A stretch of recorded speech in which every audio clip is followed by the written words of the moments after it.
ஆவியின் பட்டயம் இது கிறிஸ்துவின் வசனம். ஆவியின் பட்டயம் கிறிஸ்துவின் வசனம் நித்திய ராஜ்ய புது வாழ்வு வழங்கும். ஆவியின் பட்டயம் நித்திய ராஜ்ய புது வாழ்வு வழங்கும். ஆவியின் பட்டயம். Welcome to EKN Bible school.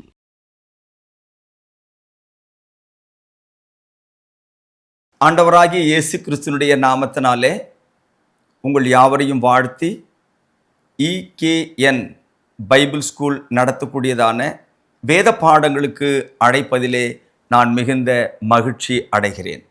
என் அன்பு தேவ பிள்ளைகளே, நேயர்களே, இன்றைக்கு நான் மிக முக்கியமான ஒரு பாடப்பகுதியை உங்களோடு பகிர்ந்து கொள்ள இதை ஒரு ஆரம்ப பகுதியாக நான் கருதுகிறேன். இதுவரைக்கும் நாம் 4 விதமான பாவங்களை பற்றி படித்தோம். அது என்ன பாவம் அப்படின்னா உங்களுக்கு தெரியும், ஞாபகப்படுத்துவீங்க. நான் ஒன்று சொன்னால் போதும். விசுவாசத்தினாலே வராத யாவும் பாவமே, யோவான் 14:23. நியாயப்பிரமாணத்தை மீறுகிறது பாவம், 1 யோவான் 3:4. நன்மை செய்ய அறிந்திருந்தும் அதை செய்யாமல் போவது பாவம், யாக்கோபு 4:17. போன வாரம் படித்தோம், அநீதி எல்லாம் பாவம், 1 யோவான் 5:17. அதனால இதுவரைக்கும் பாவத்தினுடைய அந்த பல நிலைகளை படித்து வந்த நாம வேதத்தை குறித்து ஒரு முன்னுரையா இதை நாம் தெரிந்து கொள்ள வேண்டும் என்று நான் விரும்புகிறேன். அதாவது மனிதன் பாவத்திலே விழுவான் என்பதையும் அவன் தன் பலத்தால் நீதிமானாக முடியாது என்பதையும் உலகம் உண்டாக்கப்படுவதற்கு முன்பதாகவே தேவன் அதை மிக நன்றாய் அறிந்து ரொம்ப தெளிவா அறிந்து வைத்திருந்தார். அதனால அவர் உலகத்தை படைத்த பிறகு, மனிதனை உண்டாக்கின பிறகு அவனுக்கான ஒரு ரட்சிப்பு நிலைகளை அவர் தேடாமல் அவர் என்ன பண்றாருன்னா, உலகத்தை படைப்பதற்கு முன்பதாகவே பாவ நிவாரணத்திற்கான ரட்சிப்பின் திட்டத்தை தேவன் தன்னுடைய மனதிலே ஆயத்தப்படுத்தினார் என்று சொல்லி வெளிப்படுத்தின விசேஷத்தின் 13வது அதிகாரத்தினுடைய 8வது வாக்கியம் வாசிக்க கவனியுங்கள். உலக தோற்றம் முதல் அடிக்கப்பட்ட ஆட்டுக்குட்டியினுடைய ஜீவ புஸ்தகத்தில் பேர் எழுதப்பட்டிராத அப்படின்னு அந்த வசனம் இன்னும் கொஞ்சம் விஷயத்தை சொல்லுது. இதுல நாம் எடுக்க வேண்டிய வார்த்தை என்ன அப்படின்னு கேட்டீங்கன்னா, உலக தோற்றம் முதல் அடிக்கப்பட்ட. இயேசு எப்போ அடிக்கப்பட்டார் அப்படின்னா, அவர் அடிக்கப்பட்டது சிலுவையில கிபி 30. ஆனால் இந்த வசனம் என்ன சொல்லுகிறது? உலக தோற்றத்துக்கு முதல் இயேசுவானவர் அடிக்கப்பட்டார் என்று சொல்லுகிறது. அதை தாண்டி பேதுரு என்ன பேசுறார் அப்படின்னா, 1 பேதுரு 1ஆம் அதிகாரம் 19-20 வாசிக்கிறேன், கேளுங்க. குற்றமில்லாத மாசற்ற ஆட்டுக்குட்டியாகிய இயேசு கிறிஸ்துவின் விலையேற பெற்ற இரத்தத்தினாலே மீட்கப்பட்டீர்கள் என்று அறிந்திருக்கிறீர்களே. அவர், ரொம்ப அழகான வார்த்தை, கவனிங்க. அவர் உலக தோற்றத்துக்கு முன்னே குறிக்கப்பட்டவராய் இருந்து, வெளிப்படுத்தின விசேஷத்துல அந்த ஆசிரியர் எப்படி எழுதுறார் அப்படின்னா, உலக தோற்றம் முதல் அடிக்கப்பட்ட ஆட்டுக்குட்டி அப்படிங்கிறாரு, உலக தோற்றம் முதல். ஆனா இங்க பேதுரு என்ன சொல்றாரு? உலக தோற்றத்திற்கு முன்னே குறிக்கப்பட்டவராயிருந்து தமது மூலமாய் தேவன் மேல் விசுவாசமாய் இருக்கிற உங்களுக்காக இந்த கடைசி காலங்களில் வெளிப்பட்டார். அப்போ இது என்ன ஒரு உண்மையை நமக்கு சொல்லுது அப்படின்னா, நம்முடைய தேவனாகிய தகப்பன் இந்த உலகத்தையும் மனிதனையும் படைப்பதற்கு முன்பதாகவே எவ்வளவு ஆழமான யோசனைகளை மனிதனுடைய ரட்சிப்புக்காக ஆயத்தம் செய்திருக்கிறார், திட்டமிட்டிருக்கிறார் என்பதை மிக அழகாக நம்மால் தெரிந்து கொள்ள முடியும். அப்போ இந்த வேதம் என்பது என்ன? சாதாரணமான புத்தகத்தை போல இது ஒரு புத்தகம் அல்ல. இது ஒரு வரலாற்று புத்தகம் அல்ல. இது ஏதோ ஒரு காவியம் அல்ல. இந்த புத்தகத்தினுடைய உண்மைத்தன்மை என்ன அப்படின்னா, மனிதன் படைக்கப்பட்ட பிறகு இந்த பாவமான உலகத்திலே அவன் விழுந்த பிறகு நீதியாக அவனை எப்படி தேவன் ரட்சிக்க வேண்டும் என்று சொல்லி அவன் நிமித்தமாக அல்லது மனிதனுடைய ரட்சிப்பு நிமித்தமாக தேவனால் ஏற்படுத்தப்பட்ட ஆயத்தப்படுத்தப்பட்ட ரட்சிப்பின் திட்டத்தினுடைய தொடர்ச்சியான ஒரு பாடம் அல்லது தொடர்ச்சியான ஒரு வெளிப்பாடு தான் இந்த வேதாகமம். மறுபடியும் சொல்றேன் கேளுங்க. இந்த 4 விதமான பாவம் படிச்சோம் இல்லையா? இந்த 4 விதமான பாவத்தில் மனிதன் விழுந்து போகும்போது அவனை நீதியாக நடத்த தேவன் ஏற்படுத்தின ரட்சிப்பின் திட்டத்தினுடைய வெளிப்பாடு தான் இந்த வேதாகமம். அது மிக மகத்துவமானது, மேன்மையானது. இந்த உலகத்தில் எல்லா வேதங்களை விட இந்த வேதம் மிக மிக மிக மிக சிறந்தது. அப்படின்னா இது உலக தோற்றத்துக்கு முன்பாக தேவன் ஏற்படுத்தின திட்டத்தின் வெளிப்பாடு, திட்டத்தின் தொடர்ச்சி என்று சொன்னால் அது மிகையாகாது. இப்போ இந்த புத்தகம் நமக்கு என்ன சொல்லி கொடுக்கிறது அப்படின்னா, மனிதன் எப்படி தேவனை அறிய வேண்டும். ஒரு கடவுள் அப்படின்னா அவர் யார், அவருடைய தன்மை என்ன, அவருடைய இயல்பு என்ன, அவருடைய குணம் என்ன, அவர் சித்தம் என்ன என்று ஒரு மனிதன் அறிந்து கொள்ள வேண்டுமானால் அதற்கு அந்த அறிவை கொடுக்கிற ஒரே ஒரு புத்தகம் வேதம் தான். தேவன் யார் அப்படின்னு நீங்க தெரிஞ்சுக்கணுமா? உங்களை உண்டாக்கின கடவுள் யார் என்று நீங்கள் தெரிந்து கொள்ள வேண்டுமா? இந்த வானத்தையும் பூமியும் படைத்த கடவுள் யார் என்று நீங்கள் அறிந்து கொள்ள வேண்டுமா? அதற்கு தேவையான ஒரே தேடுதல் என்றால் இந்த வேதாகமம் தான். இது தவிர வேற புத்தகமே கிடையாது. இரண்டாவது, பாவம் என்றால் என்ன, பாவத்தை எப்படி அறிவது அப்படிங்கிறத இந்த வேதாகமம் தான் சொல்லி கொடுக்குது. தேவனுடைய சட்டத்தை மீறுவது. இப்பதான் படிச்சோம் 4 விதமான பாவங்களை. பாவம் என்றால் என்ன அப்படிங்கிறது 4 விதமான சட்டங்கள் படித்தோம். விசுவாசத்தினால வராதது, நியாயப்பிரமாணத்தை மீறுவது, நன்மை செய்ய அறிந்திருந்து செய்யாமல் போவது, அநீதி, எல்லாம் இதெல்லாம் பாவம் தாங்க அப்படின்ற அந்த அறிவை, அந்த உணர்வை நமக்கு கொடுக்கிறது இந்த வேதாகமம். ஒருவன் பாவம் செய்துவிட்டால் அவன் எப்படி மனம் திரும்ப வேண்டும், அவன் எப்படி குணப்பட வேண்டும், அவன் எப்படி தன்னை சரி செய்து கொள்ள வேண்டும் என்பதை கற்றுக் கொடுக்கிறதும் இந்த வேதம் தான். இப்போ ஆதாமுக்கு பிறந்த காயின், ஆபேல் என்ற 2 பிள்ளைகள் இருந்தாங்க இல்லையா? இந்த 2 பிள்ளைகளுமே தேவனுக்கு ஏதோ ஒரு காணிக்கை படைக்கிற விஷயத்துல அவன் ஆதாமுடைய மகனாகிய ஆபேல் காணிக்கை ஏற்றுக்கொள்ளப்பட்டது, காயின் காணிக்கை நிராகரிக்கப்பட்டது. அவன் தன் சகோதரன் மீது அவன் ரொம்ப காழ்ப்புணர்ச்சி ஆயிட்டான். தேவன் அந்த பாவமான செயலில் இருந்து அவன் எப்படி விடுதலை ஆவது, எப்படி அவன் காப்பாற்றப்படுவது, அதற்கான வழியை அவனுக்கு தேவன் சொல்லி கொடுத்தார். அவன் கேட்காம போயிட்டான், அது வேறு விஷயம். ஆக மனிதன் எப்படி மனம் திரும்ப வேண்டும் என்று சொல்லியும், தேவன் விரும்புகிற வழியிலே தேவனை விசுவாசித்து நடக்க வேண்டும் என்று சொல்லியும், இறுதியில் அவன் எப்படி ரட்சிப்பை பெற வேண்டும் என்கிற எல்லா காரியங்களை சொல்லிக் கொடுக்கிற ஒரே ஒரு புத்தகம் இந்த வேதாகமம். 4 விதமான பாவத்துல ஒரு மனுஷன் விழுந்துட்டான். அவன் அந்த பாவத்தில் சிக்கி கொண்டான். அவன் எப்படி அவன் எப்படி பாவத்தை உணருவது, அவன் எப்படி மனம் திரும்புவது, அவன் எப்படி விசுவாசிப்பது, அவன் எப்படி ரட்சிக்கப்படுவது, எல்லாவற்றையும் தெளிவாக கற்றுக் கொடுக்கிற ஒரே ஒரு வேதம் நம்முடைய கையிலே தேவன் கொடுத்திருக்கிறார்.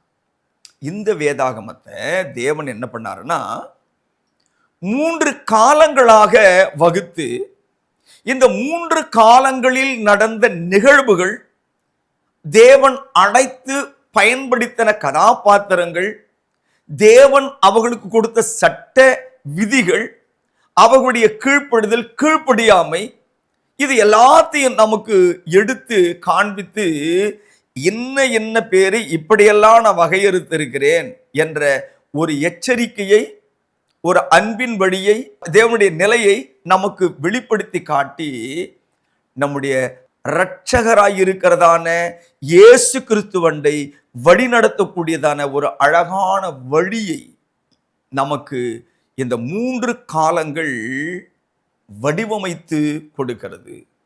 இது ரொம்ப முக்கியமான பாடம். அதனால இந்த பாடங்களை நான் உங்களோட நடத்துகிற போது கவனமா கேளுங்க. எவ்வளவு வேலை இருந்தாலும் விட்டுட்டு கேளுங்க. ஆக இந்த வேதாகமத்தை எப்படி பிரிக்கலாம் அப்படின்னா 3 காலங்களாக பிரிக்கிறார்கள். 1 பிதாக்களின் காலம், 2 மோசேயின் காலம், 3 கிறிஸ்துவின் காலம்.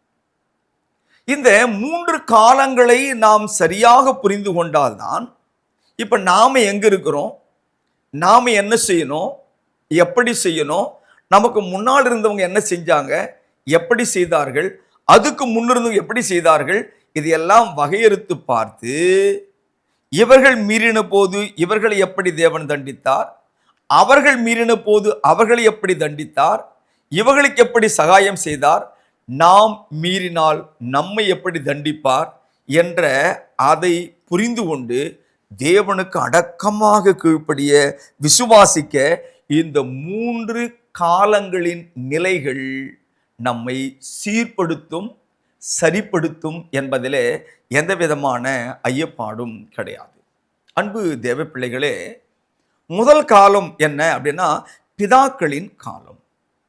இந்த பிதாக்களின் காலம் எப்படி அப்படின்னு பார்த்தீங்கன்னா, ஏதேனிலே தொடங்கி சீனாய் மலை வரை, அதாவது அதுக்கு இடையில வாழ்ந்த எல்லாருமே இந்த காலங்களுக்கு உட்பட்டவர்களாக இருக்கிறார்கள். ஏதேன் தொடங்கி சீனாய் மலை வரை வாழ்ந்த அந்த பிதாக்கள், இவங்க காலத்தை என்ன சொல்றாருன்னா பிதாக்களின் காலம் என்று வேதாகமும் சொல்லுகிறது. இதுல உள்ளடக்கம் வருகிற முக்கியமான பேரு அப்படின்னா ஆதாமை நாம் எடுத்துக்கலாம், நோவாவை நாம் எடுத்துக்கலாம், ஆபிரகாமை எடுக்கலாம், ஈசாக்கு, யாக்கோபு, யாக்கோபுக்கு பிறந்த 12 பிள்ளைகள், இவர்கள் அத்தனை பேருமே இந்த பிதாக்களின் காலத்துக்கு உட்படுத்தப்பட்டவர்கள். என்பது தேவ பிள்ளைகளே, இந்த முற்பிதாக்களின் காலத்தில் அல்லது பிதாக்களின் காலத்தில் தேவன் எப்படி மனிதனோடு தொடர்பு கொண்டார், எப்படி மனிதனோடு பேசினார், அவர்களை எப்படி அவர் நடத்தினார், எப்படி தெரிந்து கொண்டார் என்பது குறித்து இந்த காலங்களில் நாம் மிக திட்டமாக அறிந்து கொள்ள முடியும். இதையெல்லாம் நமக்கு சொல்லிக் கொடுக்கிறது எதுன்னா பழைய ஏற்பாட்டில் இது அடங்கும். அதாவது பிதாக்களின் காலமும் மோசேயின் காலமும் இந்த ரெண்டுமே பழைய ஏற்பாட்டிலே அடங்குகிறது. இப்போ இந்த பிதாக்களின் காலத்துல தேவன் எப்படி மனிதனோடு தொடர்பு கொண்டார், இது ரொம்ப ரொம்ப முக்கியம். நிறைய கிறிஸ்தவங்க, நிறைய ஊழியக்காரர்கள் இந்த காலங்களிலே தேவன் எப்படி பேசினார் அப்படிங்கிறது தெரியாம, இன்றைக்கு நம்மோடு எப்படி பேசுகிறார் என்பதும் தெரியாம குழப்பவாதிகளாய் இருக்கிறார்கள். அதனால்தான் காலங்களை நாம் தெரிந்து கொள்ள வேண்டும் என்று நான் விரும்புகிறேன். இந்த ஈகேஎன் பைபிள் ஸ்கூல் மூலமா உங்களுக்கு இந்த பாடத்தை நடத்துறதுல நான் மிகுந்த மகிழ்ச்சியா இருக்கிறேன். என் அன்பு தேவ பிள்ளைகளே, அன்பு நேயர்களே, இந்த பிதாக்களின் காலத்திலே தேவன் குடும்ப தலைவர்களோடு பேசினார். அவர் எப்பவுமே ஒரே மாதிரி இல்லை. இதை குறித்து நாம் தியானிக்க வேண்டும் என்றால் எபிரேய புத்தகத்தில் 1வது அதிகாரத்தினுடைய 1-2 வசனங்களை நாம் வாசிக்கலாம். எபிரேயர் 1ஆம் அதிகாரம் 1ஆம் வசனம் வாசிக்கிறேன், கேளுங்க. பூர்வ காலங்களில் பங்கு பங்காகவும் வகை வகையாகவும் தீர்க்கதரிசிகள் மூலமாய் பிதாக்களுக்கு திருவுளம் பற்றின தேவன். அப்போ ஒரே மாதிரி தேவன் மனிதனோடு கூட உறவாடவில்லை, ஒரே வழியாக தேவன் மனிதனோடு கூட தொடர்பு கொள்ளவில்லை. அதற்கு பதிலாக தேவன் ஒவ்வொரு காலங்களில் வெவ்வேறு மாதிரியான வழிகளை அவர் பின்பற்றிருக்கிறார். அததான் எபிரேயர் 1:1 நமக்கு சொல்லுகிறது. இந்த பிதாக்களின் காலத்துல தேவன் மனிதனோடு எப்படி தொடர்பு கொண்டார் அப்படின்னா, உங்களுக்கு நான் ஏற்கனவே சொன்னேன், குடும்ப தலைவர்களோடு நேரடியாக அவர் பேசினார். ஆதாம் அப்படின்னு ஒருத்தர் இருந்தார். அவர் தான் ஆதி மனிதன் அப்படின்னு இந்த அகில உலகமும் ஏற்றுக்கொள்கிறது. இந்த ஆதி மனிதனாகி ஆதாமோடு தேவன் பேசின விதம் எப்படி என்றால், ஆதாமே என்று அவனை பேர் சொல்லி அழைக்க, அவனும் நேரடியாக ஆண்டவரே ஏதோ அடியேன் என்று அவன் சொன்னான். இப்போ இந்த பிதாக்களின் காலத்திலே தேவன் மனிதனோடு எப்படி உறவாடினார் என்றால், அந்த பிதாக்களோடு, அந்த குடும்ப தலைவனோடு பேசினார் என்று நாம் கற்றுக்கொண்டோம். அதே மாதிரி ஆபிரகாம் தேவன் அழைக்கிறார். ஆதியாகமம் 12வது அதிகாரத்துல. அதுக்கு முன்னர் நோவா இருக்காரு. ஆதியாகமம் 6ஆம் அதிகாரத்துல நோவாவோடு தேவன் பேசினார். நோவாவோடு அவருடைய திட்டங்களை அவர் பகிர்ந்து கொண்டார்.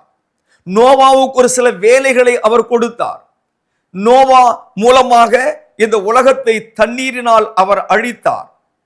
அன்பு தேவ பிள்ளைகளே, செய்தி ஒரு மனிதனுக்கு போய் சேர்ந்தது, குடும்ப தலைவனுக்கு போய் சேர்ந்தது. அவனுக்கு அடுத்து ஆபிரகாம்.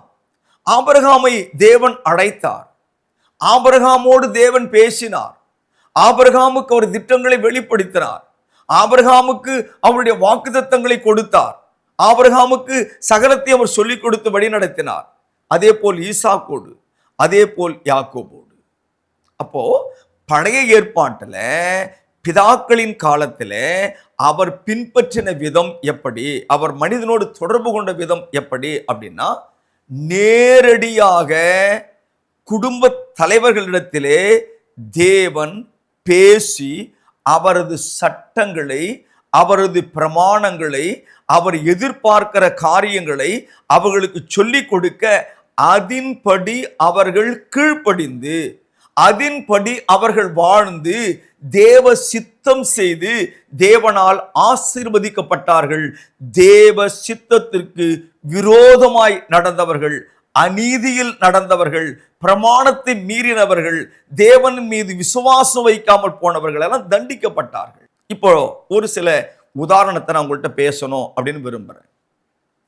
முதல்ல நாம ஆதி தகப்பனாகிய ஆதாமை நாம எடுத்துக்கொள்வோம். இந்த ஆதி தகப்பனுக்கு தேவன் கொடுத்த கட்டளை ஆதியாகமும் 2ஆம் அதிகாரம் 17ஆம் வசனத்துல நமக்கு நல்ல மனப்பாடமான வசனம் அது.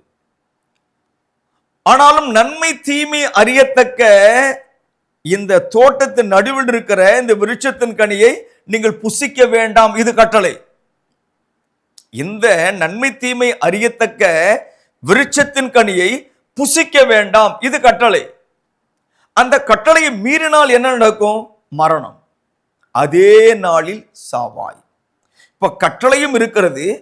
கட்டளையை மீறும் போது அதற்கான தண்டனையும் அங்கேயே வெளிப்படுத்தப்பட்டிருக்கிறது.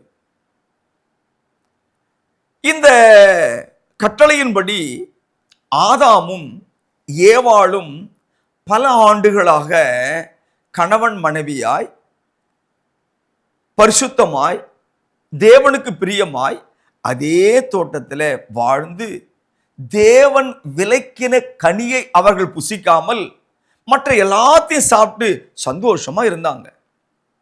ஒரு நாள் சாத்தான் வந்தான், வேதத்தை ஊதினா, அவள் ஏவாள் மயங்கினாள். அந்த பழத்தை பார்த்தால், அதை பார்த்து பறித்தாள்.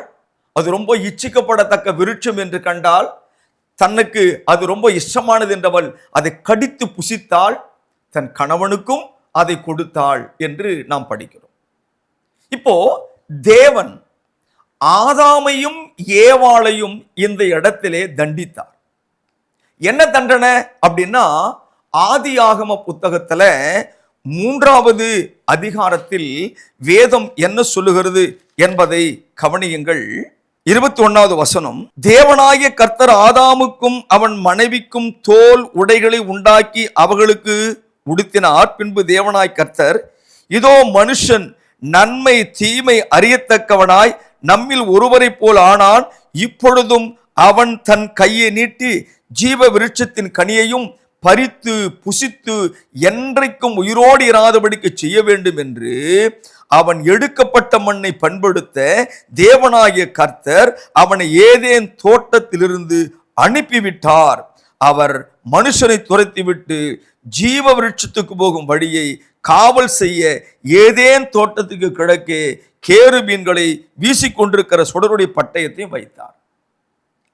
இது நமக்கு என்ன பாடம் நமக்கு கற்றுக் கொடுக்குது அப்படின்னா, ஆதாமும் ஏவாளும் தேவன் கொடுத்த கட்டளையாகிய புசிக்க வேண்டாம் என்று சொன்ன கனியை அவர்கள் புசித்தபடியினாலே தேவன் நேரடியாக அவர்களை தண்டித்தார்.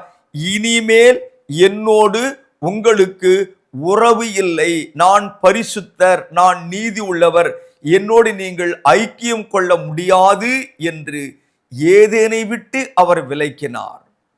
தேவனை விட்டு பிரிகிறதான அந்த மரணம் என்கிற ஆவிக்குரிய மரணமான தண்டனையை அவர்களுக்கு கொடுத்தார். அவர்கள் அந்த ஏதேனில் இருந்து விரட்டப்பட்டார்கள்.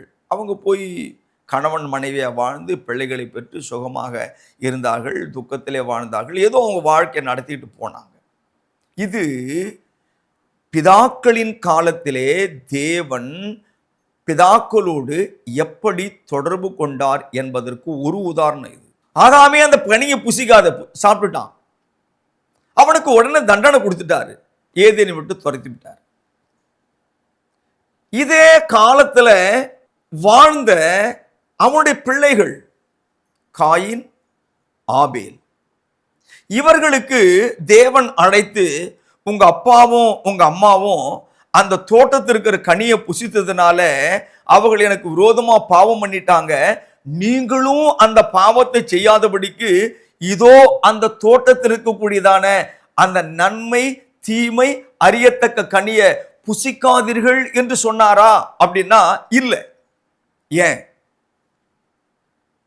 ஏன் அந்த சட்டம், அந்த பிரமாணம், அந்த கட்டளை ஆதாமுக்கும் ஏவாளுக்கும் மட்டும்தான் தவிர அவர்கள் பெற்ற எந்த பிள்ளைக்கும், நான் சொல்றது காயின் ஆபேலுக்கு மட்டுமல்ல, மற்ற எந்த பிள்ளைக்குமே அந்த சட்டம் கிடையாது. ஏனென்றால் அது அவர்களுக்கு மட்டும் கொடுக்கப்பட்ட சட்டம். இதை நீங்க ரொம்ப கவனமா கேட்கணும். பாருங்க, சமகாலத்திலே வாழ்ந்தவர்கள், ஆதாமை குறித்து 5ஆம் அதிகாரத்தில் வாசிக்கிறோம். அவன் ஏராளமான பிள்ளைகளை பெற்றிருக்கிறான், ஆணையும் பெண்ணையும் பெற்றிருக்கிறான். காயின் ஆபேல் மாத்திரமல்ல, அதுல எந்த குழந்தையும் கூப்பிட்ட ஆண்டவரே, நீங்க இந்த பழத்தை சாப்பிடாதீங்கப்பா, உங்க அப்பாவும் அம்மாவும் சாப்பிட்டுதான் என்னை துக்கப்படுத்திட்டாங்க, எனக்கு அதிகமான வருத்தத்தை உண்டாக்கிட்டாங்க, நான் என் கூடவே அவங்கள வச்சுக்கணும்னு விரும்பினேன், இப்போ வார அவங்க என்கிட்ட எல்லாம் போயிட்டாங்க, நீங்க அந்த மாதிரி தப்பு பண்ணாதீங்க அப்படின்னு அவர் சொல்லலை. ஏனென்றால் கனியை புசிக்காதே என்ற கட்டளை பிரமாணம் அவங்களுக்கு மட்டும்தான். இன்னும் கூட சில பேர் சொல்லுவாங்க, தோட்டத்தில் இருக்கிற நடுவில் இருக்கிற கனியை நான் சாப்பிட மாட்டேன், ஏன்னா ஆதாம் சாப்பிட்டான், அவன் பாவம் பண்ணிட்டான், நான் அந்த பாவத்தை பண்ண மாட்டேன்னு இன்னைக்கு நிறைய பேர் பேசாதான் நான் கேள்விப்பட்டிருக்கிறேன். அது தப்பு. அந்த சட்டம் இன்றைக்கு எனக்கு பொருந்துமா அப்படின்னா பொருந்தாது. ஏன்? சமகாலத்தில் வாழ்ந்த காயினுக்கு பொருந்தல, ஆபேலுக்கு பொருந்தல, சேத்துக்கு பொருந்தல அப்படின்னா எனக்கு எப்படி பொருந்தும்? அதனாலே பிதாக்களின் காலத்திலே தேவன் கொடுத்த சட்டம் என்பது ஒரு குடும்பம் என்றால் அந்த குடும்பத்தோடு நிறைவு பெறுகிறது, அடுத்த ஆளுக்கு அது போகாது அப்படிங்கிறத மனதில் வைத்து அடுத்த நபரை குறித்து நாம் அடுத்த நிகழ்ச்சியிலே சந்திக்கும் போது பேசுவோம். அதுவரை தேவ சமாதானம் உங்கள் யாவரோடும் கூட இருப்பதாக நாம் ஜெபம் செய்வோம். எங்களை அளவில்லாமல் நேசிக்கிற பரலோகத்தின் பரிசுத்த பிதாவே, இந்த நல்ல நாளுக்காக உமக்கு ஸ்தோத்திரம். வேதாகமும் எவ்வளவு ஆழமானது என்பதை நாங்கள் கற்றுக்கொள்ள எங்கள் மனக்கண்களை திறக்க வேண்டும் என்று செபிக்கிறேன். இது ஏதோ தகப்பன ஒரு கட்டுரை அல்ல, ஒரு கவிதை அல்ல, ஒரு கதை புத்தகம் அல்ல. எங்களை நேசிக்கிற தேவன், எங்கள் மேல் அன்பு வைத்திருக்கிற தேவன், உலகத்தை உண்டாக்குவதற்கு முன்பதாக தகப்பனே மனிதன் பாவத்திலே விழுந்து போனால் அவனை எப்படி மீட்பது, எப்படி ரட்சிப்பது, எப்படி அவனுக்கு நீதி உள்ள வாழ்வை கொடுப்பது, எப்படி அவனை மனம் திருப்புவது என்கிற ஒரு அழகான ரட்சிப்பின் திட்டத்தை வெளிப்படுத்துகிறதான தேவனுடைய மனதின் ஆழமான திட்டம் இந்த வேதம் என்பதை இன்றைக்கு நாங்கள் புரிந்து கொண்டோம். அப்பா, வேதத்திலே நாங்கள் படிக்க வேண்டிய காலங்களான இந்த 3 காலத்தை திட்டமாய் தகப்பனை தெளிவாய் நாங்கள் கற்றுக்கொள்ள நீர் எங்களுக்கு வேண்டிய ஆசீர்வாதமான அனுகூலமான வழிகளை தாரும். இப்பொழுதும் நல்ல பிதாவே, இந்த வார்த்தைகளை கேட்ட ஒவ்வொரு குடும்பத்தை ஆசீர்வதியும். வியாதி உள்ளவர்கள், பலவீனம் உள்ளவர்கள், ஏழ்மையில் உள்ளவர்கள், கடன் பிரச்சனையிலே இருக்கிறவர்கள், வேலை இல்லாதவர்கள், சமாதானம் இல்லாதவர்கள், யாராயிருந்தாலும் எங்கள் தேவனாகிய தகப்பனே, உமது குமாரன் இயேசு கிறிஸ்துவினுடைய நாமத்தினாலே மனம் இறங்கி அவர்களை நீர் தகப்பனை ஆசீர்வதித்து விடுவிக்க வேண்டும் என்று, சுகம் தர வேண்டும் என்று உமது அடியான் ஜெபிக்கிறேன். தகப்பனே, கிருபையாயிரும். இந்த பாடத்திட்டங்களை மற்றவர்களுக்கு தகப்பனே ஷேர் பண்ணுகிற அந்த மனமுடைய ஒவ்வொருவரையும் தேவன் ஆசீர்வதியும். நன்மையினால் நிரப்பும். துதி, கணம், மகிமை ஒருவருக்கே செலுத்தி மீட்பராயிருக்கிற இயேசு கிறிஸ்துவின் நாமத்தில் மன்றாடுகிறோம் எங்கள் நல்ல பிதாவே. ஆமேன். தேவன் தாமே உங்கள் யாவரையும் ஆசீர்வதிப்பாராக. ஆமேன்.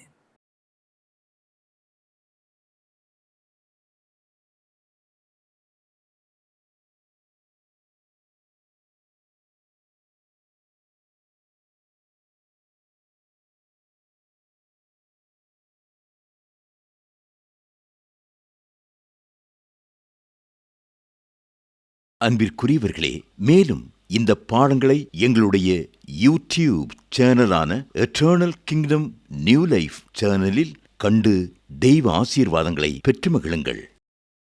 கிறிஸ்துவின் சபையார் உங்களை வாழ்த்துகிறார்கள்.